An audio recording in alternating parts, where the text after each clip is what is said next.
trotte dans la tête, tu te fais régulièrement des reproches, tu es dans le silence et voire même tu en arrives peut-être même plus à communiquer ou en tout cas moins qu'avant et tu procrastines et le fait de procrastiner fait que tu te sens frustré. Eh bien écoute, cette vidéo est pour toi. Je suis Sandra Delomeni-Dumeau, je suis coach en psychogénéalogie énergétique et j'accompagne les femmes hypersensibles et atypiques qui souffrent d'un mal-être.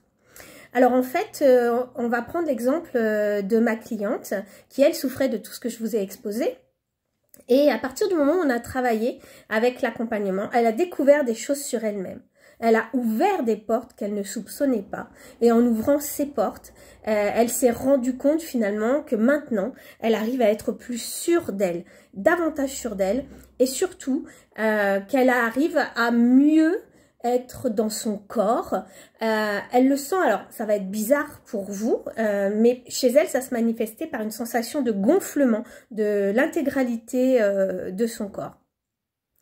Aujourd'hui, elle a perdu certes que 2 kilos, parce que c'est le début, en fait, même si on a fini l'accompagnement, le travail ne fait que commencer, en fait, au niveau du lâcher-prise émotionnel, mais elle se sent vraiment totalement libérée d'un poids et elle a la sensation que ça s'est allégé à l'intérieur.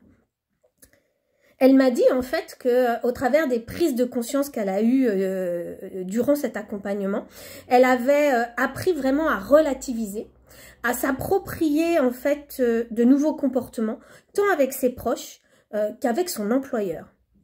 Et pour elle, c'est beaucoup plus confortable parce que elle n'a plus à se forcer. Elle arrive davantage à oser dire les choses, à s'autoriser à dire non. Et ça, pour elle, c'était un grand pas. Elle arrive à mettre des barrières. Combien d'entre nous ont eu du mal à un moment à mettre des barrières? S'autoriser à dire non, ça permet de se positionner et ça permet de reprendre à la fois le contrôle de sa vie, mais de mettre aussi moins de pression et surtout d'en mettre moins aux autres et d'arrêter de contrôler la vie des autres. Et ça aussi, ça lui a permis d'être moins sur la défensive et elle arrive à se mettre davantage dans sa bulle, à prendre plus de recul et elle m'a dit une phrase que je vous relis. Elle me dit, ça rebondit sur moi, mais ça ne rentre plus en moi. Alors, imaginez quand même pour une hypersensible l'avantage que ça représente. Elle me disait qu'elle en voulait aux autres, en fait, quand ça n'allait pas comme elle le souhaitait. Et que finalement, ça la mettait en colère. Elle a réussi à voir et à accepter sa part de responsabilité. Et finalement, à arriver à se détacher de ses inquiétudes. Et ce travail en psychogénéalogie, il a même été plus loin parce que ça a commencé très rapidement à avoir un impact sur son fils qui, lui, ne communiquait pas non plus comme elle et qui s'est mis à parler, qui s'est mis à communiquer. Comme quoi, quand les nœuds se dénouent, les choses changent.